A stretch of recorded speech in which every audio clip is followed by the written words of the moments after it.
എല്ലാ വിധത്തിലും സമ്പന്നരാകേണ്ടതിന് നമ്മൾ കയറേണ്ട രണ്ട് ചുവടുവയ്പ്, അതേക്കുറിച്ചാണ് നമ്മൾ ചിന്തിക്കാൻ പോകുന്നത്. 2 സ്റ്റെപ്സ്. ഈ 2 സ്റ്റെപ്പ് നമ്മൾ എടുക്കുകയാണെങ്കിൽ എല്ലാ വിധത്തിലും സമ്പന്നരാകാൻ അത് നമ്മെ സഹായിക്കും. പണം കൊണ്ട് മാത്രമല്ല, ആരോഗ്യം കൊണ്ട് മാത്രമല്ല, എല്ലാ വിധത്തിലും സമ്പന്നരാകാൻ അത് നമ്മെ സഹായിക്കും. സ്റ്റെപ്പ് നമ്പർ 1, ഒന്നാമത്തെ സ്റ്റെപ്പ് എന്ന് പറയുന്നത് ഇനിമേൽ പാപം ചെയ്യാതിരിക്കുക. ഈ ഒരു തീരുമാനം നിങ്ങളുടെ ഹൃദയത്തിൽ ഉറപ്പിച്ചിട്ട് ഏതാനും ദിവസം ജീവിച്ചു നോക്കി മാറ്റം വല്ലതും വരുമോന്നറിയാം. ഇനിമേൽ പാപം ചെയ്യാതിരിക്കുക, അതാണ് ആദ്യത്തെ സ്റ്റെപ്പ്. എല്ലാ വിധത്തിലും നാം സമ്പന്നരാകണമെങ്കിൽ നമ്മൾ ചെയ്യേണ്ട ഒരു കാര്യമാണ് ഇനിമേൽ പാപം ചെയ്യരുത്. ഏതാനും വചനഭാഗങ്ങൾ നമുക്ക് ഇനിമേൽ പാപം ചെയ്യാതിരിക്കാനുള്ള കാര്യങ്ങൾ വിളിച്ചു പറയുന്ന ചില വചനഭാഗങ്ങൾ മാത്രം നമുക്കിപ്പോൾ എടുക്കാം. യോഹന്നാന്റെ സുവിശേഷം 5:14, 8:11 ഒരേ കാര്യം, പക്ഷെ ഒരേ കാര്യം എടുത്തെടുത്ത് പറഞ്ഞിരിക്കുന്നത് കാണാൻ പറ്റും. യോഹന്നാൻ 5-ാം അധ്യായം 14-ാമത്തെ വചനം, 8-ാം അധ്യായത്തിന്റെ 11-ാമത്തെ വചനം, ഏതെങ്കിലും ഒരെണ്ണം വായിച്ചു. രണ്ടും ഒരേ സന്ദേശം.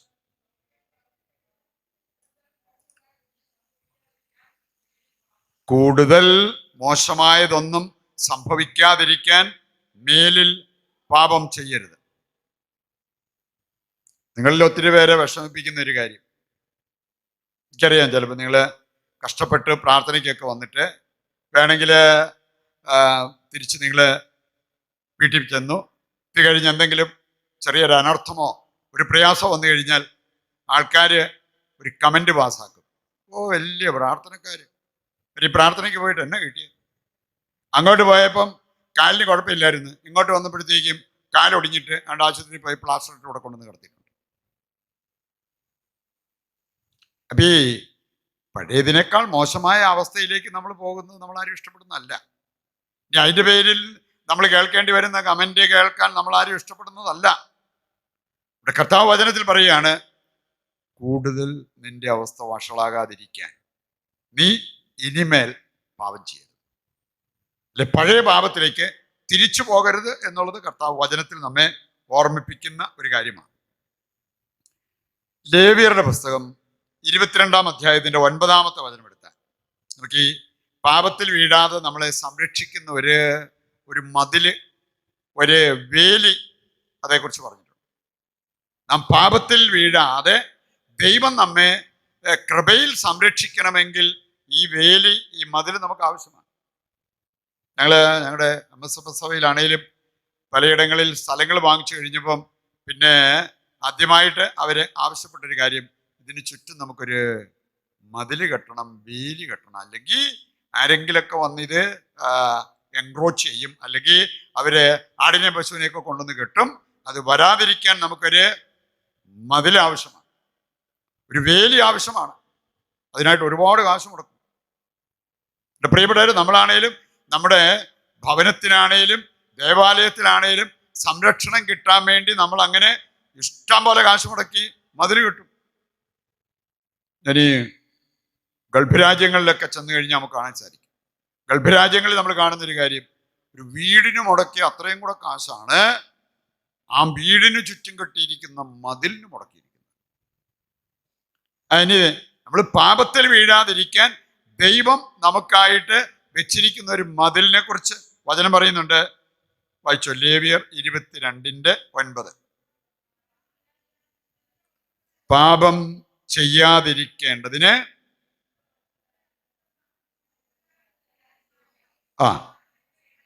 ഉണ്ടോ, പാപം ചെയ്യാതിരിക്കേണ്ടതിനും മരിക്കാതിരിക്കേണ്ടതിനും ദൈവത്തിൻ്റെ വിശുദ്ധമായ കൽപ്പനകൾ അനുസരിക്കണം.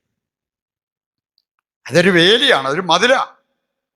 ദൈവത്തിൻ്റെ കൽപ്പനകൾ അനുസരിച്ച് ജീവിക്കാനുള്ള പ്രയത്നം നമ്മുടെ ഭാഗത്ത് നിന്ന് വരുന്നുണ്ടെങ്കിൽ പാപത്തിൽ വീഴാതെ ദൈവം നമ്മളെ കാത്തു സൂക്ഷിക്കുന്നു.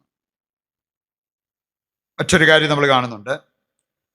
നമ്മളിന്ന് ചിന്തിച്ച വചനങ്ങളുടെ വെളിച്ചത്തിൽ തന്നെ നമുക്ക് കാണാൻ പറ്റുന്ന മറ്റൊരു കാര്യമാണ് സങ്കീർത്തനം 119 11 വചനം. സങ്കീർത്തനം 119 11 വചനം വായിച്ചാൽ സങ്കീർത്തകൻ പറയുന്നൊരു കാര്യമുണ്ട്. കർത്താവേ, അങ്ങേക്കെതിരായി പാപം ചെയ്യാതിരിക്കേണ്ടതിന് ഞാൻ അങ്ങയുടെ വചനം ഹൃദയത്തിൽ സൂക്ഷിക്കുന്നു. കർത്താവെ, ഞാൻ അങ്ങയുടെ വചനം എൻ്റെ ഹൃദയത്തിൽ സൂക്ഷിക്കുന്നു. വചനം കേട്ടുപോയാൽ പോരാ. വചനം ഹൃദയത്തിൽ സൂക്ഷിക്കാനും ജീവിക്കാനും തീരുമാനമെടുത്ത് ഈ കൂട്ടായ്മയിൽ നിന്നും വീട്ടിലേക്ക് പോകുന്നവരാണെങ്കിൽ ഇവിടെ വെച്ച് നിങ്ങൾക്ക് സൗഖ്യം കിട്ടിയില്ലേലും നമുക്ക് ആർക്കും സങ്കടപ്പെടേണ്ട ഒരു കാര്യമില്ല. ചിലപ്പോൾ നിങ്ങൾ പോകുന്ന വഴിക്കായിരിക്കും നിങ്ങൾക്ക് കിട്ടുന്നത്. ചിലപ്പോൾ ഏതാനും ദിവസങ്ങൾ കഴിഞ്ഞായിരിക്കാം നിങ്ങൾക്ക് ആ സൗഖ്യം അനുഭവിക്കാൻ സാധിക്കുന്നത്. അതിന് കർത്താവിൻ്റെ വചനം ഹൃദയത്തിൽ സൂക്ഷിച്ച് അനുദിനം ജീവിക്കാനുള്ളൊരു ദൃഢനിശ്ചയം നമ്മുടെ ഭാഗത്തു നിന്നുണ്ടാകും. ഇതറിയാമായിരുന്നുകൊണ്ടാണ് സങ്കീർത്തകൻ പറഞ്ഞത്, എനിക്ക് പാപത്തിൽ വീഴാതെ കൃപയിൽ ജീവിക്കണമെങ്കിൽ കർത്താവെ, അങ്ങയുടെ വചനം എനിക്ക് വേണം. അതുകൊണ്ട് ആ വചനം ഞാൻ എൻ്റെ ഹൃദയത്തിൽ സൂക്ഷിക്കുന്നു. യോഹന്നാന്റെ സുവിശേഷം 5-ാം അധ്യായത്തിന്റെ 18 വചനം. യോഹന്നാന്റെ സുവിശേഷം 5-ാം അധ്യായത്തിന്റെ 18 യോഹന്നാന്റെ സുവിശേഷമല്ല, മാറിപ്പോയതാണ്. യോഹന്നാന്റെ ലേഖനം എടുത്തു. 1 യോഹന്നാൻ 5-ാം അധ്യായം അതിന്റെ 18 വചനം. യോഹന്നാൻ എഴുതിയവർ അതിന്റെ മുമ്പിൽ ഒന്നുകൂടെ ഇട്ടു. 1 യോഹന്നാൻ 5:18. ദൈവത്തിൽ നിന്ന് ജനിച്ച ഒരുവനും പാപം ചെയ്യുന്നില്ല, അവന് ചെയ്യാൻ പറ്റത്തില്ല. പാപം ചെയ്യാൻ പറ്റത്തില്ലെന്ന്. അതിന് ദൈവത്തിൽ നിന്ന് നമ്മൾ വീണ്ടും ജനിക്കണം. ഈ ജനനം എങ്ങനെ സംഭവിക്കുന്നു എന്ന് പത്രോസ്ലീഹ നമ്മളെ പഠിപ്പിക്കുന്നുണ്ട്. 1 പത്രോസ് 1:23 മുതൽ വായിച്ചാണ്. അവിടെ പറഞ്ഞിട്ടുണ്ട്, ജീവനുള്ള വചനത്തിലൂടെ വീണ്ടും ജനിക്കണം. ദൈവത്തിൻ്റെ ജീവനുള്ള വചനം, ആ വചനത്തിലൂടെ വീണ്ടും ജനിച്ചവർക്ക് പാപം ചെയ്യാൻ പറ്റത്തില്ല. ഞാൻ പറഞ്ഞില്ലേ, ചിലർക്ക് അനാരോഗ്യമെന്ന് പറയണതേ ഇല്ല. പക്ഷെ എന്നാലും അവർക്ക് ഒരു സന്തോഷമോ സമാധാനമോ ജീവിതത്തിൽ അനുഭവിക്കാൻ പറ്റുന്നില്ല. അവർക്കൊരു സംതൃപ്തി അവരുടെ ജീവിതത്തിലില്ല. മറുവശത്ത് ചിലരുടെ രോഗാവസ്ഥയൊക്കെ കണ്ടിട്ട് ഞാൻ ഓർത്തിട്ടുണ്ട്, എൻ്റെ ദൈവമേ, എനിക്ക് ഒരാഴ്ച ഇങ്ങനെ കിടക്കാൻ പറ്റുമോ, എൻ്റെ കൺട്രോള് പോവുമോ. പക്ഷെ അവരിൽ കാണുന്നൊരു കാര്യം ഇതുവരെ ശല്യപ്പെടുത്തുന്നില്ല എന്നുള്ളതാണ്. അതുകൊണ്ട് രോഗത്തിൻ്റെ അളവല്ല പ്രധാനപ്പെട്ടത്, ദൈവവുമായിട്ടുള്ള നമ്മുടെ ബന്ധം. My relationship with God. ഇവിടെ 1 യോഹന്നാൻ 5:18 പറഞ്ഞിരിക്കുന്നത് എന്താണ്? ശരിക്കും ഒരു ക്രിസ്ത്യാനിക്ക് ഉണ്ടായിരിക്കേണ്ട റിലേഷൻഷിപ്പ് ദൈവത്തിൽ നിന്ന് ജനിച്ച് ദൈവത്തിന് വേണ്ടി ജീവിക്കുന്ന, യേശുവിനോട് ഐക്യപ്പെട്ട് ജീവിക്കുന്ന ഒരു ക്രിസ്ത്യാനി. അങ്ങനെയുള്ളവർക്ക് പാപം ചെയ്യാൻ പറ്റത്തില്ല. അവർക്ക് പാപം ചെയ്യാനുള്ള അവസരങ്ങൾ ഉണ്ടായിരിക്കാം, കഴിവുകൾ ഉണ്ടായിരിക്കാം, പക്ഷെ പാപം ചെയ്യത്തില്ല. കാരണം അവര് ദൈവത്തിൽ നിന്ന് വീണ്ടും ജനിച്ചവരാണ്, വചനത്തിലൂടെ വീണ്ടും ജനനം പ്രാപിച്ചവരാണ്. അങ്ങനെയുള്ളവർക്ക് പാപത്തിൽ വീഴാൻ സാധ്യമല്ല എന്നുള്ളത് കർത്താവിൻ്റെ വചനം നമ്മെ ഓർമ്മിപ്പിക്കുന്ന ഒരു കാര്യം. നമുക്കിനി പ്രഭാഷകന്റെ പുസ്തകം 24:22. പ്രഭാഷകൻ 24-ാം അധ്യായത്തിന്റെ 22-ാമത്തെ വചനം വായിച്ചാൽ, ദൈവത്തിൻ്റെ സഹായമുള്ളവർക്ക്, അതുപോലെ തന്നെ ദൈവത്തിൻ്റെ കൃപയോട് സഹകരിച്ച് അധ്വാനിക്കുന്നവർക്ക് ദൈവം വാഗ്ദാനം ചെയ്തിരിക്കുന്ന ഒരു കാര്യമുണ്ട്. വായിച്ചു. ദൈവത്തിൻ്റെ സഹായത്തോടെ അധ്വാനിക്കുന്നവർ, ദൈവത്തിൻ്റെ സഹായം വേണ്ടാന്നും പറഞ്ഞ് അധ്വാനിക്കുന്ന അഹങ്കാരികളുണ്ട്. അവരേറ്റവും വലിയ പാപത്തിലാണ്. ഇനിയിപ്പം പാപത്തിലേക്ക് വീഴാനൊന്നുമില്ല. എനിക്ക് പ്രാർത്ഥനയില്ലേലും എനിക്ക് എൻ്റെ കാര്യങ്ങളൊക്കെ നടത്തിക്കൊണ്ട് പോകാൻ പറ്റും. അങ്ങനെ വേണമെങ്കിൽ കണ്ടോ ഞാൻ കാശുണ്ടാക്കുന്നത്, കണ്ടോ എൻ്റെ ജീവിതത്തിൽ ഉണ്ടാക്കിയ നേട്ടങ്ങൾ. അവർ ദൈവത്തിൻ്റെ സഹായത്തോടു കൂടി അധ്വാനിക്കുന്നവരൊന്നും അല്ല. കൽപ്പനകൾ അനുസരിച്ചല്ലാത്ത അധ്വാനങ്ങൾ, കൽപ്പന അനുസരിച്ചല്ലാത്ത ധനസമ്പാദനം ദൈവത്തിൽ ആശ്രയിക്കുന്നവര് ഉണ്ടാക്കുന്ന സമ്പത്തൊന്നുമല്ല. പറയുണ്ട്, വചനം പറയാണ്, ദൈവത്തിന്റെ സഹായത്തോടെ അധ്വാനിക്കുന്നവരാണ് നിങ്ങളെങ്കിൽ നിങ്ങൾക്ക് പാപത്തിൽ വീഴാൻ പറ്റില്ല. അതുകൊണ്ട് പ്രിയപ്പെട്ടവരെ, ഈ ഒരു അവസ്ഥയിലേക്ക് നമ്മുടെ ജീവിതം ഉയർത്തിക്കൊണ്ട് വരിക എന്നുള്ളതാണ് നമുക്ക് ഏറ്റവും ആവശ്യമായിട്ടുള്ള ഒരു കാര്യം. പ്രഭാഷകന്റെ പുസ്തകം 35-ാം അധ്യായത്തിന്റെ 20-ാമത്തെ വചനം എടുത്താലും പ്രഭാഷകൻ 35:20 പറഞ്ഞിട്ടുണ്ട്, കർത്താവിന് പ്രീതികരമായ ശുശ്രൂഷ ചെയ്യണം. അല്ലാതെ നമുക്കിഷ്ടമുള്ള രീതിയിൽ നമ്മൾ എന്തെങ്കിലും ചെയ്യാന്നുള്ളതല്ല. നമ്മള് അടുത്ത ഒരു പ്രധാനപ്പെട്ട പോയിന്റ് എന്ന് പറഞ്ഞാൽ, പാപം ഉപേക്ഷിക്കുന്നതോടൊപ്പം കർത്താവിന് സന്തോഷത്തോടെ നമ്മൾ ശുശ്രൂഷ ചെയ്യണം. അങ്ങനെയുള്ളവരുടെ ജീവിതത്തിലാണ് എല്ലാ വിധത്തിലുമുള്ള സമ്പന്നത കടന്നു വരുന്നത്. അവരാണ് എല്ലാ വിധത്തിലും ശിരസായ ക്രിസ്തുവിലേക്ക് വളരുന്നത്. പറയുണ്ട്, കർത്താവിൻ്റെ സഹായത്തോടെ അധ്വാനിക്കുന്ന വ്യക്തികള്, എളിമയോടെ അധ്വാനിക്കുന്ന വ്യക്തികള്, ദൈവകൃപയിൽ ആശ്രയിച്ചുകൊണ്ട് അധ്വാനിക്കുന്ന വ്യക്തികള് പാപത്തിൽ വീഴാതിരിക്കും. ദൈവം അവർക്ക് ദൈവിക സംരക്ഷണം നൽകും എന്നുള്ളത് നാം തിരിച്ചറിയേണ്ട കാര്യമാണ്. മറ്റൊരു വചനഭാഗം നമുക്ക് സുപരിചിതമായിരിക്കാം, പക്ഷെ നമ്മൾ ഹൃദയത്തിൽ ഏറ്റെടുത്ത് ജീവിക്കാൻ പരിശ്രമിക്കേണ്ട ഒരു വചനമാണ് പ്രഭാഷകൻ 21:1-2 വചനങ്ങൾ. ബൈബിളുള്ളവര് നോക്കിയെടുത്തു. പ്രഭാഷകൻ 21-ാം അധ്യായത്തിന്റെ 1-2 വചനങ്ങൾ നമുക്ക് തരുന്ന വലിയൊരു സന്ദേശമുണ്ട്. മകനെ, മകളെ ദൈവം നമ്മളെ വിളിച്ച് പറയുന്നതായിട്ട് കണ്ടോ? നമ്മൾ ഓരോരുത്തരുടെയും പേര് വിളിച്ച് ദൈവം പറയാണ്, മകനെ, മകളെ, നീ പാപം ചെയ്തുവോ? നീ പാപം ചെയ്തുവോ?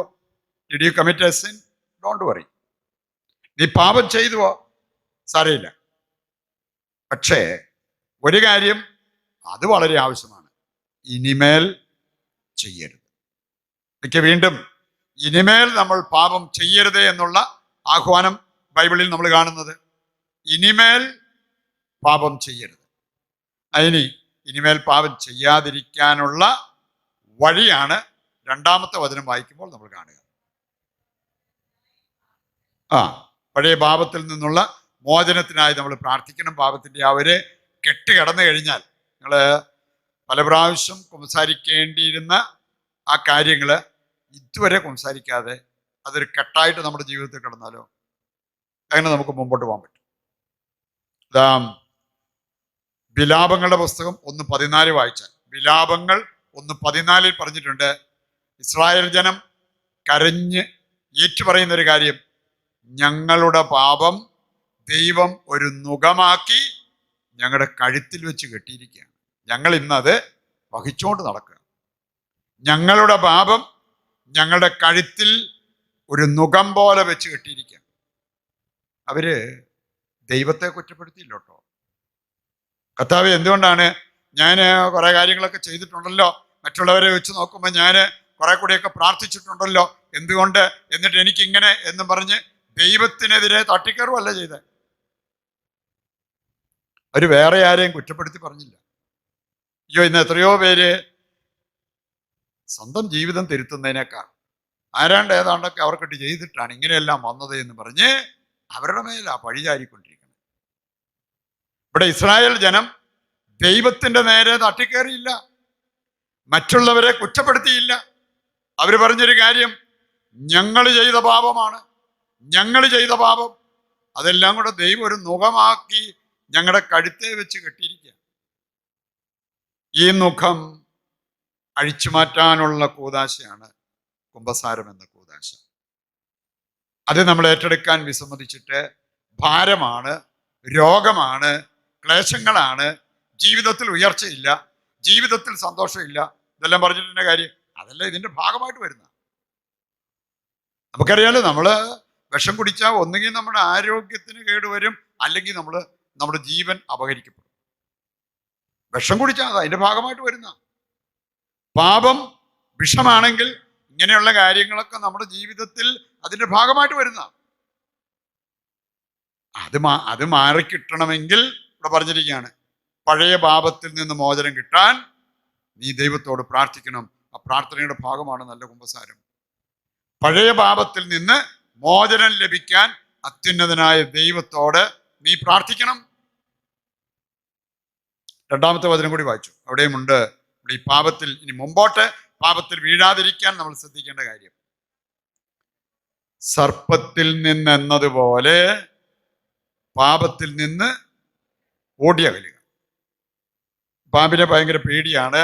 എവിടെയെങ്കിലും വെച്ച് വേണേ പുറത്ത് പുല്ലുവെട്ടാൻ പോയപ്പോൾ ഒരു പാമ്പിനെ കണ്ടതായിരിക്കാം. വേണമെങ്കിൽ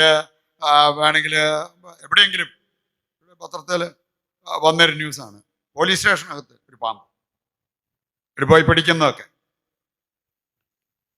അങ്ങനെ പാമ്പിനെ കാണുമ്പോൾ ഭയമുള്ള നോർമലായിട്ടുള്ളവർക്കൊക്കെ ഒരു ഭയമുണ്ടാവും. നിങ്ങളൊന്ന് ചിന്തിച്ച്, നമ്മൾ സാധാരണ ഒരു പാമ്പിനെ കാണുവാണെങ്കിൽ എങ്ങനെയാണ് നമ്മൾ അവിടെ പ്രതികരിക്കാറുള്ളത്? നമുക്ക് എല്ലാവർക്കും അറിയാം. ഒരു പാമ്പിനെ കണ്ടു കഴിഞ്ഞാൽ നമ്മൾ അതിൻ്റെ അടുത്തേക്ക് പോവാണോ, അവിടുന്ന് ഓടി അകലാനാണോ നോക്കുക? ഇതുവരെ നിങ്ങൾ ആരെങ്കിലും ഒരു പാമ്പ് അഴിഞ്ഞു വരുന്നത് കണ്ടപ്പോൾ, ആഹാ, കഴിഞ്ഞ വർഷമാണ് ഒരു പാമ്പിനെ ലൈവ് സ്നേക്കിനെ കാണാൻ പറ്റിയത്, അത് പിന്നെ ഇതുവരെ കണ്ടിട്ടില്ല, എന്നാൽ നമുക്ക് അടുത്ത് വരുന്നത് കാണാം, അതിൻ്റെ വാലയെ പിടിച്ച് കളിക്കാം എന്ന് പറഞ്ഞ് ആരെങ്കിലും ചെല്ലുമോ? അത് നമുക്കറിയാം, അത് അപകടകരമാണ്. അപ്പം അതുകൊണ്ട് നമ്മളാരും പാമ്പിൻ്റെ അടുത്തേക്ക് പോകാറില്ല, അതുമായിട്ട് കളിക്കാനായിട്ട് നമ്മൾ പോകാറില്ല. നമ്മൾ ഈ ഇന്നലകളിൽ പാപത്തിൽ വീണ പല സംഭവങ്ങളും നമുക്കറിയാമല്ലോ. എങ്ങനെയാണ് നമ്മൾ ആ പാപത്തിൽ വീണത് എന്ന്. നിങ്ങളൊരു ദിവസം വഴിയെ പോയി ഒരു കുഴി ചാടി, പിന്നെ 2 ദിവസം കഴിഞ്ഞപ്പോൾ അതിലേ പോയി വീണ്ടും ആ കുഴി ചാടി. ഭയങ്കരമായിട്ട് ബുദ്ധിമുട്ടും വണ്ടിക്കും പ്രശ്നമുണ്ട്. നിങ്ങൾ 3ാമതൊരു പ്രാവശ്യം ആ വഴിയെ പോകുമ്പോഴത്തേക്കും ആ കുഴിയെക്കുറിച്ച് ഓർക്കാതിരിക്കും. ഉറപ്പായിട്ടും നമ്മൾ ഓർക്കും, ഇവിടെ 2 പ്രാവശ്യം ചാടിയ കുഴിയാണ്, ഇനി അതിനകത്ത് ചാടരുത് എന്നും പറഞ്ഞ് നമ്മൾ മാറിപ്പോകും. അല്ലെ അവിടെ വരുമ്പം ഒഴിവാക്കാൻ മേലാത്തതാണെങ്കിൽ ബ്രേക്ക് ഔട്ടി നമ്മൾ സാവധാനമെങ്കിലും ആ കുഴി കയറി ഇറങ്ങാൻ നോക്കും. ഇത്രയും ശ്രദ്ധ നമ്മൾ പല പ്രാവശ്യം വീണ പാപത്തിൽ ഇനി വീഴരുത് എന്ന് ചിന്തിച്ച് നടത്താറുണ്ടോ? വേണേ ഞാൻ ഒരാളെ ഫോൺ വിളിച്ച് വർത്താനം പറഞ്ഞപ്പോഴെല്ലാം അതിൻ്റെ അവസാനം പാപകരമായ ഒരവസ്ഥയിലേക്ക് പോയി. അതുകൊണ്ട് ഇനി ഞാൻ അവരുമായിട്ട് വർത്താനം പറയുന്നില്ല. ഞാൻ പല പ്രാവശ്യം ഈ ഒരു വീട്ടിൽ ചെന്ന് കഴിഞ്ഞപ്പോഴത്തേക്കും ഞാൻ ദൈവത്തിന് കൊടുത്ത തീരുമാനങ്ങളൊക്കെ എനിക്ക് മറക്കേണ്ടി വന്നു. അതുകൊണ്ട് ഇനി അവരെ ഞാൻ സന്ദർശിക്കത്തില്ല. നമ്മൾ അങ്ങനെ ഒരു തീരുമാനം എടുക്കാതെ ഉണ്ട് പാപത്തിൽ നിന്ന് ദൈവം നമ്മളെ സംരക്ഷിച്ചില്ലെന്ന് പറഞ്ഞിട്ട് എന്താ കാര്യം? സർപ്പത്തിൽ നിന്നെന്നതുപോലെ പാപത്തിൽ നിന്ന് ഓടി അകലണം. അടുത്ത് ചെന്നാൽ അത് കടിക്കും. ഈ കടി ഏൽക്കാതിരിക്കാൻ നമ്മൾ വളരെ ശ്രദ്ധയുള്ളവരായിരിക്കണം, ജാഗരൂകരായിരിക്കണം എന്നുള്ളത് കർത്താവിൻ്റെ വചനം നമ്മെ ഓർമ്മിപ്പിക്കുന്ന കാര്യമാണ്. അതുകൊണ്ട് എൻ്റെ പ്രിയപ്പെട്ടവരെ, ഇങ്ങനെ നമ്മൾ കുറേ ശ്രദ്ധ ചെലുത്തുന്നെങ്കിൽ നമ്മുടെ ജീവിതത്തിൽ പല പാപങ്ങളും ഒഴിവാക്കി ജീവിക്കാൻ നമുക്ക് സാധിക്കുമെന്നുള്ളത് കർത്താവിൻ്റെ വചനം നമ്മെ ഓർമ്മിപ്പിക്കുക. പ്രഭാഷകന്റെ പുസ്തകം 2-ാം അധ്യായം, പ്രഭാഷകന്റെ പുസ്തകം 2-ാം അധ്യായം അതിൻ്റെ 15, 16, 17 വചനങ്ങൾ. പ്രഭാഷകന്റെ പുസ്തകം 2-ാം അധ്യായത്തിൻ്റെ 15, 16, 17 വചനങ്ങൾ. 3 വചനങ്ങളും ദൈവ ഭയവുമായി ബന്ധപ്പെട്ട കാര്യങ്ങളാണ് പറഞ്ഞിരിക്കുന്നത്. ദൈവത്തെ ഭയപ്പെടുന്നവരുടെ ജീവിതത്തിലെ ഒരനുഗ്രഹം അവിടെ പറഞ്ഞിരിക്കുന്നത് നമുക്ക് കാണാൻ പറ്റും. ദൈവത്തെ ഭയപ്പെടുന്നവർ വചനം ധിക്കരിക്കില്ല. ദൈവഭയമുള്ളവർക്ക് വചനത്തിൻ്റെ ആ ഒരു വേലി അവരെ സുരക്ഷിതരായിട്ട് അവരെ കാത്തുകൊള്ളും. വചനമാകുന്ന മതില് അവർക്ക് ചുറ്റുമുണ്ട്. ദൈവത്തിൻ്റെ സ്നേഹമാകുന്ന ആ മതില് അവരുടെ ചുറ്റുമുണ്ടാവും. 16-ാമത്തെ വചനം, കർത്താവിനെ ഭയപ്പെടുന്നവർ. ഈ ദൈവഭയം പാപത്തിൽ വീഴാതെ നമ്മളെ കാത്തു സൂക്ഷിക്കുന്ന ഒരു കാര്യമാണ്. ഫിയർ ഓഫ് ഗാഡ് അല്ലെങ്കിൽ പയറ്റി, ദൈവഭക്തി, ദൈവഭയം രണ്ടും ഹാൻഡ് ഇൻ ഹാൻഡ് ആയിട്ട് പോകുന്ന കാര്യങ്ങളാണ്. ഇനി ദൈവഭയമുള്ളവര് അവര് വചനം ധിക്കരിക്കില്ല. ദൈവഭയമുള്ളവര് രണ്ടാമത്തെ കാര്യം,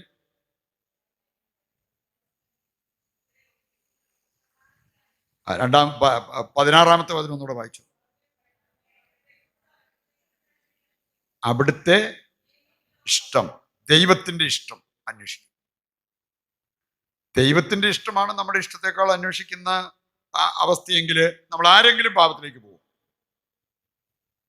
ഞാന് എൻ്റെ ഇഷ്ടത്തിന് വേണ്ടി ദൈവത്തിന്റെ ഇഷ്ടം മറക്കാതെ കണ്ട് എനിക്ക് എപ്പോഴെങ്കിലും പാപം ചെയ്യാൻ പറ്റുമോ? ദൈവഭയമുള്ളവരുടെ ഒരു പ്രത്യേകത പറഞ്ഞിരിക്കുകയാണ്, ദൈവഭയമുള്ളവരെപ്പോഴും കർത്താവിന്റെ ഇഷ്ടം നിറവേറ്റും. യോഹന്നാൻ 4:34 വായിച്ചാൽ, പിതാവായ ദൈവത്തിന്റെ ഇഷ്ടം സ്വന്തം ഭക്ഷണമാക്കി മാറ്റിയവനാണ് യേശുക്രിസ്തു. ഈ യേശുക്രിസ്തു പെരുമാറിയതുപോലെ നമ്മൾ പെരുമാറുകയാണെങ്കിൽ നമുക്കും യേശുവിൻ്റെ ജീവിതത്തിലുണ്ടായ അതേ നേട്ടങ്ങൾ നമ്മുടെ ജീവിതത്തിലുണ്ടാവും. നമുക്കറിയാലോ, നിങ്ങൾ യോഹന്നാന്റെ സുവിശേഷം യോഹന്നാൻ 15:10 വായിച്ചു. യോഹന്നാൻ 15:10 വചനം നമ്മെ ഓർമ്മിപ്പിക്കുന്ന ഒരു കാര്യമുണ്ട്. യേശു ചെയ്തൊരു കാര്യം.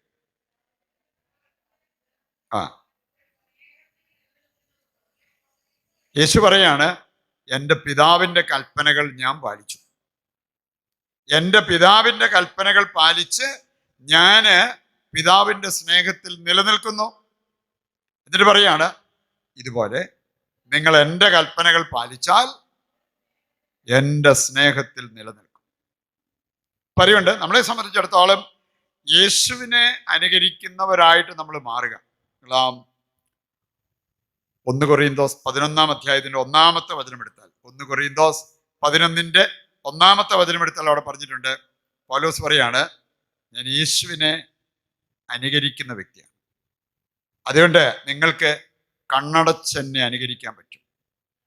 മാതാപിതാക്കളെ, നിങ്ങൾ യേശുവിനെ അനുകരിക്കുന്നവരാണെങ്കിൽ നിങ്ങളുടെ മക്കൾക്ക് കണ്ണടച്ച് നിങ്ങളെ അനുകരിക്കാൻ പറ്റും.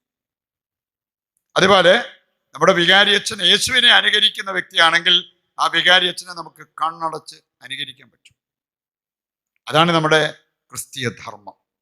എന്നെ കാണുന്നവര് യേശുവിനെ കാണണം, എന്നെ അനുഗമിക്കുന്നവര് യേശുവിനെ അനുഗമിക്കുന്നവരായി മാറണം എന്ന ആ ഒരു ബോധ്യത്തിലേക്ക് നമ്മൾ ഉയർത്തപ്പെടുന്നു. ഇതിനെല്ലാം ഇങ്ങനെ ഒരു കാഴ്ചപ്പാടിൽ നമ്മൾ ജീവിക്കുമ്പോൾ ദൈവത്തിൻ്റെ സംരക്ഷണം നമുക്കുണ്ടാകും. പാപത്തിൽ വീഴാതെ ദൈവം നമ്മളെ കാത്തു സൂക്ഷിക്കും എന്നുള്ളത് കർത്താവിൻ്റെ വചനം നമ്മെ ഓർമ്മിപ്പിക്കുന്ന കാര്യമാണ്. നിങ്ങൾ സങ്കീർത്തനം 32 10-ാമത്തെ വചനം കൂടി വായിച്ചു. സങ്കീർത്തനം 32 അതിൻ്റെ 10-ാമത്തെ വചനം എടുക്കുമ്പോൾ, 32-ാമത്തെ സങ്കീർത്തനം 10-ാമത്തെ വചനം. ഒരു സൈഡിൽ പറഞ്ഞിരിക്കുകയാണ്, ദുഷ്ടർ, പാപികൾ അനുഭവിക്കേണ്ടി വരുന്ന വേദന വളരെ വലുതാണ്. പാപികൾ അനുഭവിക്കേണ്ടി വരുന്ന വേദന വളരെ വലുതാണ്. മറുവശത്ത് കർത്താവിൽ ആശ്രയിക്കുന്നവർ, പാപം ചെയ്യാതെ ദൈവത്തിൻ്റെ ഇഷ്ടം നിറവേറ്റി കർത്താവിൽ ആശ്രയിക്കുന്നവരെ കുറിച്ച് പറഞ്ഞിരിക്കുകയാണ്, കർത്താവിൽ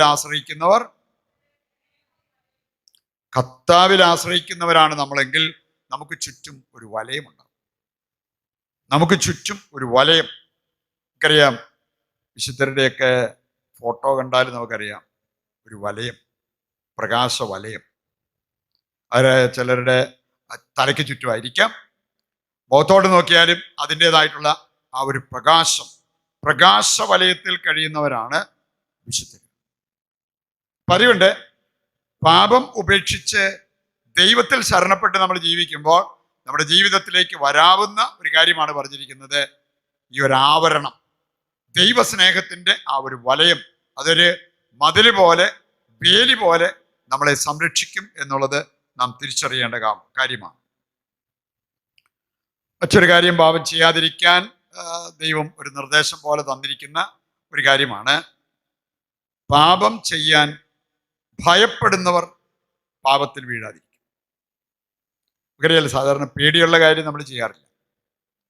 പേടിയുള്ള കാര്യം, ചിലര് പള്ളിയിൽ പോലും പോകാതിരിക്കുന്നത് കൊറോണ വരുമെന്ന് പേടിച്ചിട്ടാണ്. ചന്തയ്ക്ക് പോകാതെയും അത്യാവശ്യ കാര്യത്തിന് പോലും പുറത്തിറങ്ങാതെയൊക്കെ അകത്ത് കഴിഞ്ഞവര് പേടിച്ചത് കൊണ്ടാണ്. ഇങ്ങനെ പോയിട്ടെങ്ങാനും വല്ല കൊറോണ വന്ന് മരിച്ചു പോയെങ്കിലോ? അപ്പൊ ഈ മരണഭയമുള്ളവര് അവ ഒരു മരണത്തിലേക്ക് നയിക്കാവുന്ന ഒരു കാര്യത്തിലേക്കും പോകത്തില്ല എന്ന് പറഞ്ഞ പോലെ നമുക്കുണ്ടായിരിക്കേണ്ട ഒരു നല്ല ഭയത്തെക്കുറിച്ച് വചനം പറയുന്നുണ്ട്. നിങ്ങൾ ലൂക്ക 12:4 മുതൽ വായിച്ചു. ലൂക്കായുടെ സുവിശേഷം 12-ാം അധ്യായം അതിൻ്റെ 4 മുതലുള്ള വചനം വായിക്കുമ്പോൾ അവിടെ പറഞ്ഞിട്ടുണ്ട്, എൻ്റെ സ്നേഹിതരെ, നിങ്ങളോട് ഞാൻ പറയുന്നു,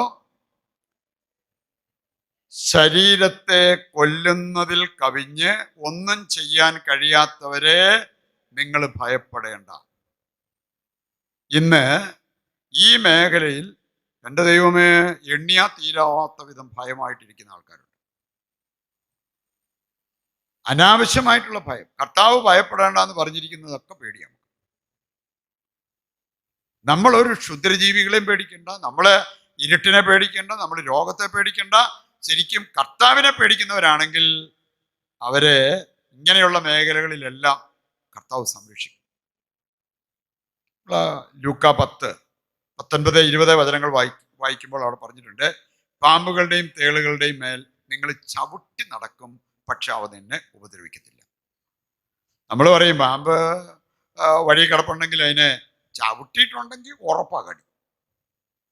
ചവിട്ടാതിരിക്കുകയാണെങ്കിൽ ചിലപ്പോൾ അത് കടിച്ചെന്നൊന്നും വരും. അതിനെ ദ്രോഹിക്കാനും അതിന് ഭയമുളവാകുമ്പോഴാണ് അത് കടിക്കുന്നത്. അതിനോട് പറഞ്ഞിരിക്കുകയാണ്, ഇങ്ങനെയുള്ളവയെ നീ ചവിട്ടി നടന്നാലും അത് നിന്നെ ഉപദ്രവിക്കില്ല. അതുകൊണ്ട് ഈ ദൈവഭയം നമുക്കുണ്ടായി, ദൈവാശ്രയത്വം നമുക്കുണ്ടായി, അതനുസരിച്ച് നമ്മൾ മുമ്പോട്ട് പോകുമ്പോൾ നമ്മൾ ഭയപ്പെടുന്ന ഏക കാര്യം പാപം ചെയ്യാൻ ഭയപ്പെടും. കാരണം പാപം നമ്മുടെ ശരീരത്തെ മാത്രമല്ല കൊല്ലുന്നത്, നമ്മുടെ ആത്മാവിനെയും കൊല്ലും. അതാണ് ഏറ്റവും വലിയ നാശം. അത് വരാതിരിക്കേണ്ടതിന് നാം ശ്രദ്ധിക്കേണ്ട കാര്യം പറഞ്ഞിരിക്കുകയാണ്. നമ്മളെപ്പോഴും നമ്മൾ ദൈവത്തെ ഭയപ്പെടുന്നവരും പാപം ചെയ്യാൻ ഭയപ്പെടുന്നവരുമായിട്ട് നമ്മൾ മാറണം. 2 സ്റ്റെപ്പ് ഉണ്ടെന്ന് പറഞ്ഞുകൊണ്ട് രണ്ടാമത്തെ ആ ഒരു പോയിന്റ് കൂടി അല്പ കാര്യങ്ങൾ നമ്മൾ കണ്ട്, എല്ലാവിധത്തിലും ശിരസായ ക്രിസ്തുവിലേക്ക് നാം വളരേണ്ടതിന് എന്താണ് ചെയ്യേണ്ടത് എന്ന് നമുക്ക് മനസ്സിലാക്കിയിരിക്കാം. രണ്ടാമത്തെ ഒരു ചുവടുവയ്പ് നമ്മൾ നടത്തേണ്ടതാണ് സുവിശേഷ വേല നമ്മൾ ചെയ്യണം. ഞാനായിട്ട് ഉണ്ടാക്കി പറയുന്നല്ല, അതുകൊണ്ട് ഞാൻ ഏതാനും വചനഭാഗങ്ങൾ തരാം. അതിൻ്റെ വെളിച്ചത്തിൽ എൻ്റെ ഒരു പ്രാർത്ഥന ഇന്നെങ്കിലും നിങ്ങൾ തിരിച്ചറിയണം. കർത്താവേ, എൻ്റെ ദുരിതത്തിൻ്റെ അല്ലെങ്കിൽ ഞാൻ അഭിവൃദ്ധി പ്രാപിക്കാതിരിക്കുന്നതിൻ്റെ ഒരു പ്രധാനപ്പെട്ട കാര്യം ഞാൻ സുവിശേഷ വേല ചെയ്യാത്തതായിരിക്കാം. ആണെന്ന് ഞാൻ പറയുന്നില്ല, എല്ലാവരുടെയും കാര്യത്തിൽ ആയിരിക്കണമെന്നില്ല.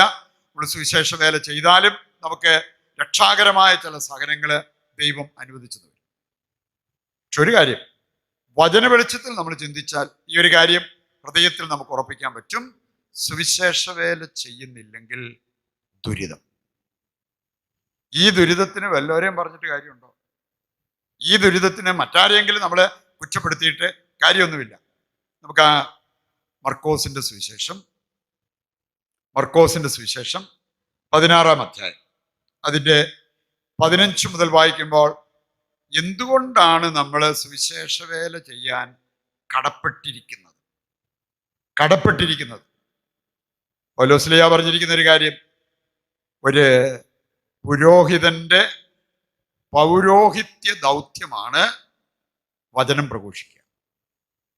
ഇനി ഈ അച്ഛന്മാരും സിസ്റ്റേഴ്സും മാത്രമല്ല കേട്ടോ, നമ്മളെല്ലാവരും രാജകീയ പുരോഹിത വംശമാണെന്നൊക്കെ പറഞ്ഞ് നമ്മൾ അഭിമാനിക്കുന്നവരൊക്കെ അല്ലേ? അഭിമാനിക്കേണ്ടവരാ. അതുകൊണ്ട് നമ്മുടെ ദൗത്യമാണ് നമ്മൾ വചനം പറയുക, സുവിശേഷം പ്രഘോഷിക്കുക. ഇനി നിങ്ങൾ ഏതെല്ലാം വിധത്തിൽ സുവിശേഷം പ്രഘോഷിക്കാൻ നമുക്ക് പറ്റുമെന്നുള്ളത് വചന വെളിച്ചത്തിൽ കണ്ടു കഴിയുമ്പോൾ നിങ്ങൾക്ക് മനസ്സിലാവും. ഞാനൊരു രാജകീയ പുരോഹിത വംശത്തിൽപ്പെട്ട വ്യക്തിയാണ്. എനിക്കും വചനം പ്രഘോഷിക്കാൻ പറ്റും, എനിക്കും സുവിശേഷ വേല ചെയ്യാൻ പറ്റും. ഒത്തിരി കുടുംബങ്ങളിലേക്ക് അനുഗ്രഹം ഒഴുകി വരുന്നതിന് പകരം അതെവിടെയോ കെട്ടിക്കിടക്കുക. ഒത്തിരി വ്യക്തികളിലേക്ക് അനുഗ്രഹം ഒഴുകി വരുന്നതിന് പകരം അത് കെട്ടിക്കിടക്കുക.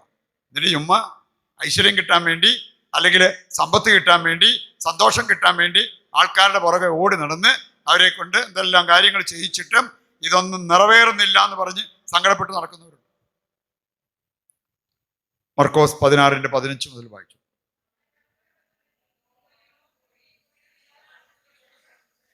ആരോട് പറഞ്ഞെന്ന് അവിടെ പറഞ്ഞേ? ആ, അവരെല്ലാവരോടുമായിട്ട്, അല്ലാതെ അതിനകത്ത് നിന്ന് ഏതാനും പേരെ മാറ്റി നിർത്തിയിട്ട് നിങ്ങൾ പോയി സുവിശേഷ വേല ചെയ്യണം കേട്ടോ, അതല്ല.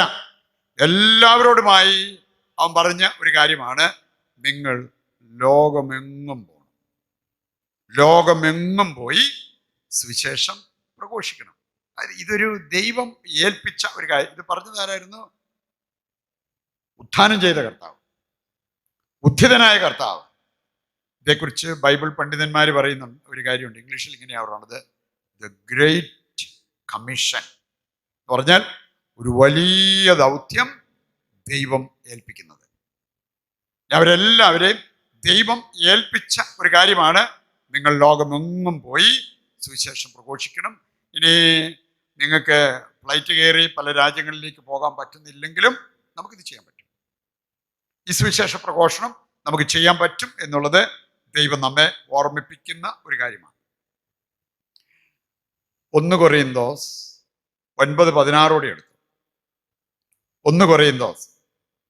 അപ്പൊ ഈ സുവിശേഷം പ്രഘോഷിക്കാനുള്ള കടമ നമുക്കുണ്ട് എന്നുള്ളത് ദൈവത്തിന്റെ വചനം കൃത്യമായിട്ട് നമ്മളെ ഓർമ്മിപ്പിക്കുന്ന കാര്യമാണ്. ആ കടമ നമ്മൾ ഏറ്റെടുക്കണം, അത് നിറവേറ്റാനുള്ള പരിശ്രമം നടത്തണം. 9:16, ഞാൻ സുവിശേഷം പ്രസംഗിക്കുന്നെങ്കിൽ എനിക്ക് അതിന് അഹങ്കരിക്കാനുള്ള വകയൊന്നുമില്ല, അതിൻ്റെ കടമയാണ്. എന്നേക്ക് പൗലോസ് പറയാണ്, I am obliged to proclaim. ഞാൻ പ്രഘോഷിക്കാൻ കടപ്പെട്ടിരിക്കുന്ന ഒരു വ്യക്തിയാണ്. കാരണം അതിനായിട്ട് വിളിക്കപ്പെട്ടിരിക്കുന്ന ഒരു വ്യക്തിയാണ് ഞാൻ സുവിശേഷം പ്രഘോഷിക്കാൻ കടപ്പെട്ടിരിക്കുന്നു. ചെയ്യുന്നില്ലെങ്കിൽ അടുത്ത വായിച്ചു. ഞാൻ സുവിശേഷം പ്രസംഗിക്കുന്നില്ലെങ്കിൽ എനിക്ക് ദുരിതം.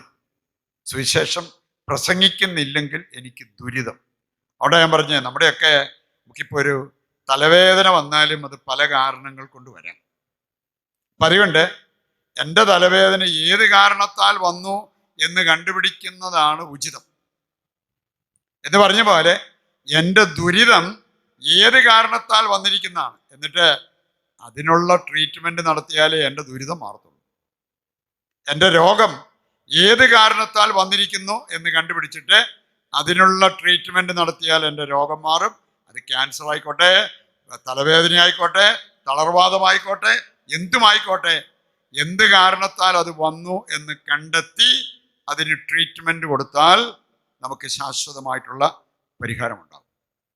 അതിന് നമുക്ക് ഏതെല്ലാം വിധത്തിൽ ഈ സുവിശേഷ വേല ചെയ്യാൻ പറ്റും എന്നുള്ളത് ഏതാനും വചനഭാഗങ്ങൾ നമുക്ക് എടുക്കുമ്പോൾ നമുക്ക് മനസ്സിലാക്കാവുന്ന കാര്യങ്ങൾ. ഏതാനും വചനഭാഗങ്ങൾ, അതിലൂടെ നമുക്ക് മനസ്സിലാകും എങ്ങനെയെല്ലാം നമുക്ക് ഈ സുവിശേഷ വേല ചെയ്യാൻ സാധിക്കും എന്നുള്ളത്. ഇതിലേറ്റവും ശക്തമായിട്ടുള്ള സുവിശേഷ പ്രഘോഷണമാണ് നമ്മുടെ ജീവിതം കൊണ്ട് നമ്മൾ നടത്തുന്ന സുവിശേഷ പ്രഘോഷണം. ജീവിതം കൊണ്ട് നമ്മൾ നടത്തുന്ന സുവിശേഷ പ്രഘോഷണം. അറിയാലോ, അപ്പസ്തോല പ്രവർത്തനങ്ങള് 2-ാം അധ്യായം, 4-ാം അധ്യായം, അതുപോലെ 1 യോഹന്നാൻ 1-ാം അധ്യായം, ഈ 2-3 അധ്യായങ്ങൾ നിങ്ങൾ എഴുതി വെച്ചിട്ട് സമയം പോലെ വായിച്ചാണ്. അവിടെ എല്ലാം പറഞ്ഞിരിക്കുന്ന ഒരു കാര്യമുണ്ട്.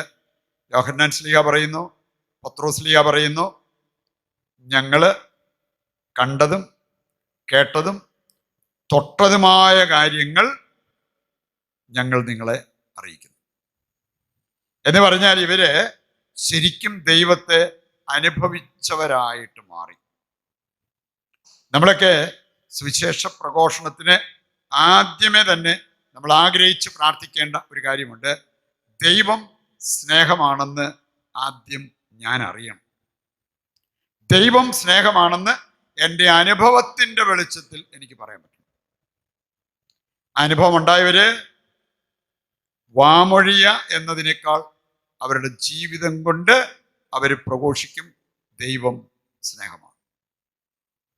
അതുകൊണ്ട് നമ്മുടെ ജീവിതമാണ് ഒരു സാക്ഷ്യമായിട്ട് അല്ലെങ്കിൽ പ്രഘോഷണമായിട്ട് മാറേണ്ടത്. മത്തായിയുടെ സുവിശേഷം എടുത്തു, 16-ാം അധ്യായം. മത്തായിയുടെ സുവിശേഷം 16-ാം അധ്യായം, അതിൻ്റെ 16-17 വചനങ്ങൾക്ക് വലിയൊരു സന്ദേശമുണ്ട്. പത്രോസ് അതിശക്തനായിട്ട് സുവിശേഷം പ്രഘോഷിക്കാൻ ഉള്ള കാരണം എന്താണെന്ന് അവിടെ കൊടുത്തിരിക്കുന്നത് കാണാൻ പറ്റും.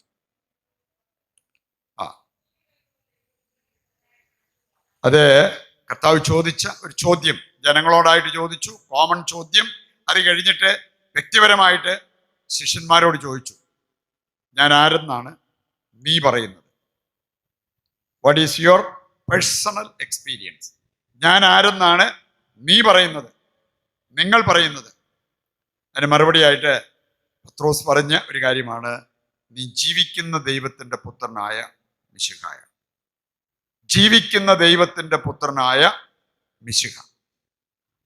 ഇതിന് മറുപടിയായിട്ട് കർത്താവ് പറഞ്ഞൊരു കാര്യമാണ്, പത്രോസ് നീ ഭാഗ്യവാൻ. പ്രിയപ്പെട്ടവരെ, ഈ ഭാഗ്യം സിദ്ധിച്ച ഒരു വ്യക്തിക്കും സുവിശേഷം പ്രഘോഷിക്കാതിരിക്കാൻ പറ്റില്ല. ഈ ഭാഗ്യം സിദ്ധിച്ച ഒരു വ്യക്തിയുടെ ജീവിതത്തിലും ദൈവാനുഗ്രഹം കെട്ടിക്കിടക്കത്തില്ല. അത് അവരുടെ ജീവിതത്തിലേക്ക് ഒഴുകി വന്നിരിക്കും. അതിന് ഈ വ്യക്തിപരമായ അനുഭവം നമുക്കറിയാം. നിങ്ങൾ സങ്കീർത്തനം 34 8-ാമത്തെ വചനം, സങ്കീർത്തനം 34 8-ാമത്തെ വചനം എടുത്താൽ അവിടെ പറഞ്ഞിട്ടുണ്ട്, കർത്താവ് എത്ര നല്ലവനെന്ന് രുചിച്ചറിയണം. കർത്താവ് എത്ര നല്ലവനാണെന്ന് നീ രുചിച്ചറിയണം. അങ്ങനെ രുചിച്ചറിഞ്ഞിട്ടുണ്ടെങ്കിൽ നിനക്ക് ആ കർത്താവിനെ പ്രഘോഷിക്കാൻ പറ്റും, പ്രഘോഷിക്കാതിരിക്കാൻ പറ്റില്ല. അപ്പോസ്തല പ്രവർത്തനം 4-ാം അധ്യായവും 5-ാം അധ്യായവും സമയം പോലെ വായിച്ചു കഴിഞ്ഞാൽ അവിടെ നമ്മൾ കാണുന്നുണ്ട്, പത്രോസ് പറഞ്ഞൊരു കാര്യമുണ്ട്, ഞങ്ങൾ കണ്ടതും കേട്ടതും അനുഭവിച്ചതുമായ കർത്താവിനെ കുറിച്ച് പറയാതിരിക്കാൻ ഞങ്ങൾക്ക് പറ്റത്തില്ല. നിങ്ങൾ എന്നാ പറയണേ? മിണ്ടരുത്, മിണ്ടരുതെന്ന്. കർത്താവ് ഞങ്ങളോട് എന്താ പറയണേ? പോയി പറയാൻ. അതുകൊണ്ട് സധൈര്യം, തല പോയാലും ജീവൻ പോയാലും വേണ്ടിയില്ല എന്ന് പറഞ്ഞ് പത്രോസ് പറയുന്നൊരു കാര്യം, ഞങ്ങൾ കണ്ടതും കേട്ടതും ഞങ്ങൾക്ക് പറയാതിരിക്കാൻ പറ്റില്ല. കർത്താവ് ഞങ്ങളോട് പോയി പറയാൻ പറഞ്ഞാൽ, നിങ്ങൾ പറയരുതെന്ന് പറഞ്ഞാലും ഞങ്ങൾക്ക് നിങ്ങളെ അനുസരിക്കാൻ പറ്റില്ല. അനുസരിക്കേണ്ടത് കർത്താവിനെ, അല്ല അനുസരിക്കേണ്ടത് ആരെയാണെന്ന് നിങ്ങൾ തന്നെ പറ. നിങ്ങളെയാണോ അനുസരിക്കേണ്ടത്, അതോ ദൈവത്തെയാണോ അനുസരിക്കേണ്ടത്? ഇങ്ങനെയെല്ലാം പറയാൻ സാധിച്ചത്, ഇത്രയും റിസ്ക് എടുത്ത് ധൈര്യത്തോടെ പറയാൻ സാധിച്ചത് എന്തുകൊണ്ടാണ്? കർത്താവിനെ കാണാനും കേൾക്കാനും തൊടാനും അനുഭവിക്കാനും ഒക്കെ പത്രോസിന് സാധിച്ചത് കൊണ്ടാണ്. അപ്പം അതുകൊണ്ട് പ്രിയപ്പെട്ടവരെ, ദൈവാനുഭവമുള്ള വ്യക്തികളായിട്ട് നമ്മൾ മാറിയാൽ നമ്മുടെ ജീവിതം കർത്താവിനെ പ്രഘോഷിക്കുന്നതായിട്ട് മാറും. പിന്നെ നമ്മൾ കാണുന്നുണ്ട്, നമുക്ക് വാമൊഴിയ കർത്താവിനെ പ്രഘോഷിക്കാനുള്ള അവസരം കിട്ടുമ്പോഴെല്ലാം നമ്മളത് ചെയ്യണം. നിങ്ങൾ അപ്പോസ്തല പ്രവർത്തനം 13 മുതൽ വായിച്ചു. എന്നെ അതിശയിപ്പിച്ച ഒരു വചനഭാവം. നമുക്ക് തീഷ്ണത നമ്മുടെ തലയ്ക്ക് പിടിച്ച ചങ്കിൽ കയറി കഴിഞ്ഞാൽ പിന്നെ നമ്മൾ അവസരം നോക്കിയിരിക്കും. ഒരവസരം വരുന്നത് പാഴാക്കത്തില്ല, അവസരം നോക്കിയിരിക്കും. അപ്പോസ്തല പ്രവർത്തനം 13 മുതൽ വായിച്ചു കഴിഞ്ഞാൽ അവിടെ നമ്മൾ കാണുന്നുണ്ട്, സുവിശേഷം അല്ലെങ്കിൽ വചനം വായിച്ചു കഴിഞ്ഞപ്പോൾ അവരാളയച്ചു. എന്നിട്ട് പറഞ്ഞു, ആരെങ്കിലും ഈ വചനം വ്യാഖ്യാനിക്കാനുണ്ടെങ്കിൽ അവർക്ക് വ്യാഖ്യാനിക്കാനുള്ള സമയമാണ്, അതിനുള്ള അവസരമുണ്ട്. ആർക്കെങ്കിലും വചനം വ്യാഖ്യാനിക്കുന്നുണ്ടോ? ഇപ്പം ഞാൻ പറയുകയാണ്, നിങ്ങൾ ആരെങ്കിലും നമ്മളിപ്പം വായിച്ചു കേട്ട ആ വചനഭാഗത്തിൻ്റെ വെളിച്ചത്തിൽ ഇവിടെ വന്ന് ഒരു 5 മിനിറ്റ് സംസാരിക്കാൻ താല്പര്യമുള്ളവർ കൈപൊക്ക് എന്ന് പറഞ്ഞാൽ ആരുടെയെങ്കിലും കൈ പൊങ്ങോ? ചോദിച്ചാൽ പോലും കൈ പൊങ്ങിയല്ല. പക്ഷെ നമ്മൾ കാണുകയാണ്, ഇങ്ങനെ ആർക്കെങ്കിലും ചാൻസ് ഉണ്ട്, താല്പര്യം ഉണ്ടെങ്കിൽ അത് ചെയ്യാൻ കൊട്ടോ, അതിനൊരു ചാൻസ് ഉണ്ട് എന്ന് പറഞ്ഞപ്പോഴേ പത്രോസ് പതുക്കെ ഇങ്ങനെ കൈപൊക്കുമല്ലോ, പുള്ളി വേഗം കൈപൊക്കി. എന്നിട്ട് പറഞ്ഞെന്താ? ഞാനുണ്ട്, എനിക്ക് പറയണം. അതായിരുന്നു പൗലോസിന്റെ തീഷ്ണത. പൗലോസ് അവിടെ കൈപൊക്കി, അവൻ പറഞ്ഞു, എനിക്ക് പറയാനുണ്ട്. ഇതുപോലൊരു ആത്മീയ ജ്വലനം നമുക്ക് വന്നു കഴിഞ്ഞാൽ, ദൈവത്തോടുള്ള സ്നേഹം നമ്മളിൽ വളർന്നു കഴിഞ്ഞാൽ, എൻ്റെ പ്രിയപ്പെട്ടവർ, നമുക്ക് മിണ്ടാതിരിക്കാൻ പറ്റത്തില്ല. ഒരു കാര്യം പറഞ്ഞിരിക്കുന്നത്, ക്രിസ്ത്യാനികളെന്ന നിലയ്ക്ക് സഭയിൽ നമ്മളെ പഠിപ്പിക്കുന്നുണ്ട്, വാ തുറക്കുകയാണെങ്കിൽ ആദ്യമായിട്ടത് ദൈവത്തിൻ്റെ വചനം പറയാൻ വേണ്ടിയായിരിക്കണം. ഇനി അതിനുള്ള അവസരങ്ങൾ നഷ്ടപ്പെടുത്തി ജീവിക്കുന്നവരെ കുറിച്ച് വചനത്തിൽ പറഞ്ഞിരിക്കുന്ന ഒരു കാര്യമാണ് നിനക്ക് ദുരിതം. ഇതുപോലെ തന്നെ ഇവിടെ ഇരിക്കുന്ന ഏതൊരു വ്യക്തിക്കും സ്വീകാര്യമാകുന്ന ഒന്ന് രണ്ട് കാര്യങ്ങളാണ്. നമുക്ക് പ്രാർത്ഥന കൊണ്ട് സുവിശേഷ പ്രഘോഷണം നടത്താൻ പറ്റും. പ്രാർത്ഥന. വിശുദ്ധ കൊച്ചു ത്രേസ്യ ഒരു കൺവെൻഷനോ ധ്യാനോ ഒന്നും നടത്താൻ പോയില്ല. അവരൊരു മുറിയിലിരുന്ന് ശരിക്കും കണ്ണീരൊഴുക്കി പ്രാർത്ഥിച്ചു കഴിഞ്ഞപ്പോൾ അവരെ അവിടെ ആരും നിർബന്ധിച്ചുകൊണ്ട് ഇരുത്തിയതല്ല.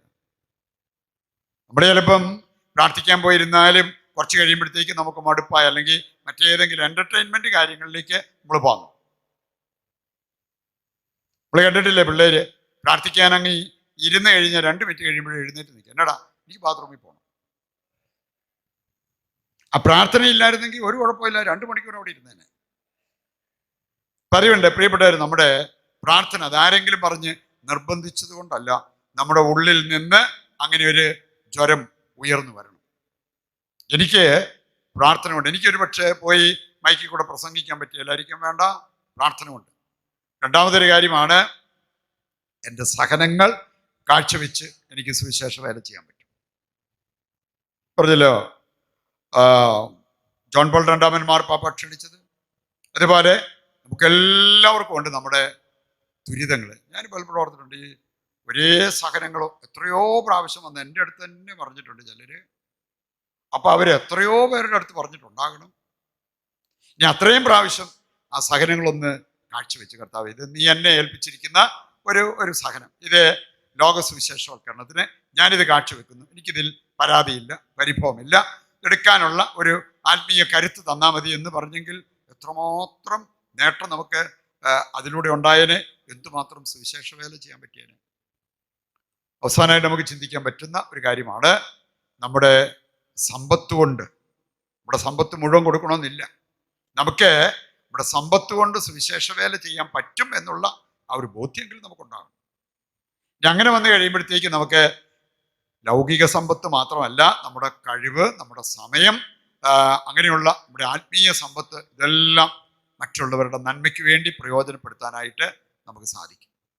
ഈ ഒരു രീതിയിൽ സുവിശേഷം പ്രഘോഷിക്കുന്നവരായിട്ട് നമ്മൾ മാറുന്നെങ്കിൽ ഉറപ്പായിട്ടും എല്ലാ വിധത്തിലും നമ്മൾ സമ്പന്നരായിട്ട് മാറും. ഈ സമ്പന്നത എന്ന് പറഞ്ഞാൽ പണം കൊണ്ടുള്ള സമ്പന്നത മാത്രമല്ല, അതിനേക്കാളൊക്കെ വിശിഷ്ടമായ പലതുമുണ്ട്. ഹൃദയാനന്ദം ഒരു വലിയ സമ്പത്താണ്. സൽപ്പേര് ഒരു വലിയ സമ്പത്താണ്. വചനത്തിൻ്റെ അഭിഷേകം ഒരു വലിയ സമ്പത്താണ്. ജ്ഞാനത്തിൻ്റെ അഭിഷേകം ഒരു വലിയ സമ്പത്താണ്. ഇതെല്ലാം ദൈവവചനത്തിൽ കൃത്യമായിട്ട് ദൈവം നമ്മളെ പഠിപ്പിക്കുന്ന കാര്യമാണ്.